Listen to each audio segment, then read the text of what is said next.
Selamat pagi, siang, malam. Topik yang akan kita diskusikan hari ini adalah salah satu isu paling kompleks dan sensitif dalam sejarah modern Indonesia.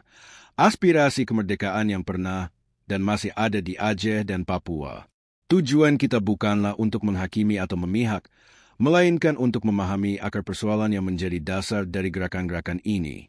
Dengan menelaah faktor-faktor sejarah, politik, ekonomi, dan sosial budaya, kita berharap dapat memperoleh pemahaman yang lebih dalam dan objektif mengenai mengapa tuntutan ini muncul dan bertahan.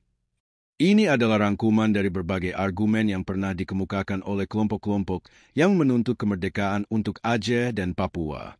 Berikut adalah 20 hal yang sering dijadikan dasar tuntutan kemerdekaan oleh sebagian kelompok di Aceh dan Papua. Dasar tuntutan kemerdekaan Aceh. Gerakan kemerdekaan di Aceh, yang utamanya diwakili oleh Gerakan Aceh Merdeka, GAM, mendasarkan perjuangannya pada kombinasi argumen sejarah, politik, dan ekonomi. Meskipun konflik ini telah berakhir dengan Perjanjian Helsinki pada tahun 2005 yang memberikan otonomi khusus, alasan-alasan ini pernah menjadi pendorong utama gerakan tersebut. 1. Sejarah Kedaulatan Kesultanan Aceh. Para pendukung kemerdekaan berargumen bahwa Aceh adalah negara berdaulat yang tidak pernah secara sukarela menyerahkan kedaulatannya kepada Indonesia. Mereka memandang aneksasi setelah proklamasi kemerdekaan Indonesia sebagai tindakan ilegal. 2. Perbedaan identitas budaya dan agama.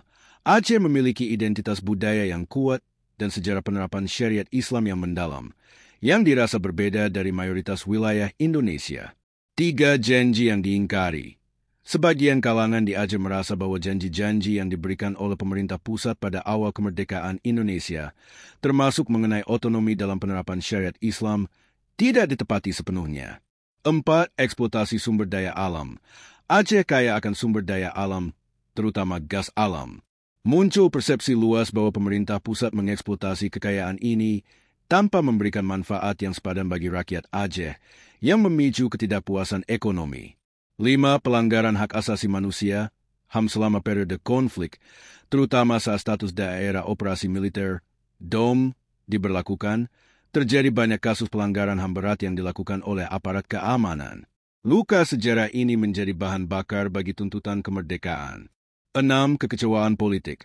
Adanya perasaan bahwa aspirasi politik rakyat Aceh tidak pernah didengar atau diakomodasi secara adil oleh pemerintah pusat di Jakarta. 7. Perjanjian prakolonial. Gerakan kemerdekaan sering merujuk pada perjanjian-perjanjian yang dibuat oleh Kesultanan Aceh dengan negara-negara lain yang dianggap sebagai bukti statusnya sebagai entitas internasional yang merdeka. 8. Ketidakadilan ekonomi. Pembangunan yang tidak merata dan tingkat kemiskinan yang tinggi di tengah melimpahnya sumber daya alam menciptakan rasa ketidakadilan yang mendalam. 9. Martabat dan harga diri. Perjuangan untuk merdeka juga dipandang sebagai cara untuk mengembalikan martabat, marwah, dan harga diri orang Aceh sebagai bangsa yang pernah besar dan berdaulat. 10. Solidaritas korban konflik. Pengalaman penderitaan kolektif selama puluhan tahun konflik bersenjata menciptakan ikatan solidaritas yang kuat di antara masyarakat yang menjadi fondasi bagi cita-cita negara sendiri. Dasar tuntutan kemerdekaan Papua. Gerakan kemerdekaan di Papua yang diusung oleh berbagai kelompok seperti Organisasi Papua Merdeka, OPM, memiliki dasar argumen yang berbeda, terutama berpusat pada proses integrasi Papua ke dalam Indonesia dan isu-isu rasial serta hak asasi manusia. 1. Sejarah integrasi yang cacat hukum.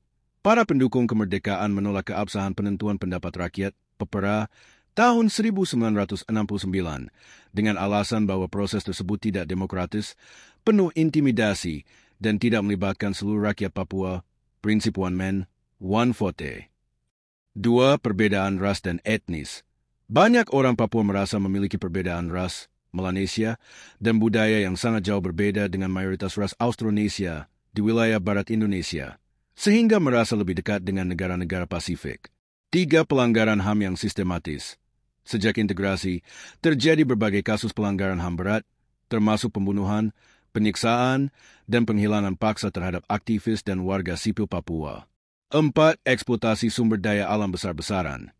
Kehadiran perusahaan tambang raksasa seperti Freeport-McMoran di Grasberg dianggap sebagai simbol eksploitasi kekayaan alam Papua yang hasilnya lebih banyak dinikmati oleh pemerintah pusat dan investor asing, sementara masyarakat lokal terpinggirkan.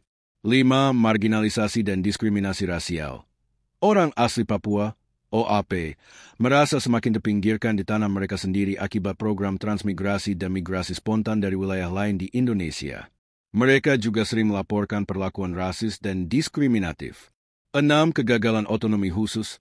Otsus dana otonomi khusus yang digelontorkan sejak tahun 2001 dianggap gagal menyejahterakan OAP dan seringkali dikorupsi, sehingga tidak menjawab akar persoalan.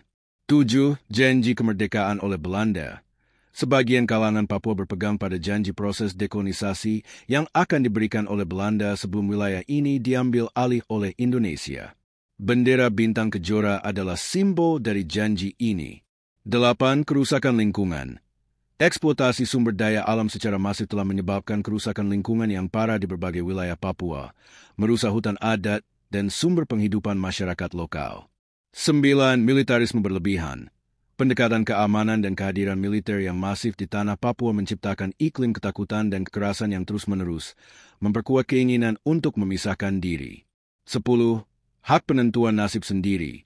Self-determination argumen utama yang selalu disuarakan adalah bahwa sebagai sebuah bangsa yang berbeda, rakyat Papua memiliki hak untuk menentukan nasibnya sendiri sesuai dengan hukum internasional, sebuah hak yang mereka yakini telah dirampas pada tahun 1969. Dari pembahasan tadi, jelas terlihat bahwa tuntutan kemerdekaan di Aceh dan Papua tidak muncul dari ruang hampa. Ia lahir dari akumulasi kekecewaan sejarah, rasa ketidakadilan ekonomi, pelanggaran hak asasi manusia, dan perjuangan untuk mempertahankan identitas. Meskipun konflik di Aceh telah menemukan jalan damai melalui otonomi khusus, sementara di Papua masih menjadi isu yang bergejolak, keduanya memberikan pelajaran berharga bagi Indonesia.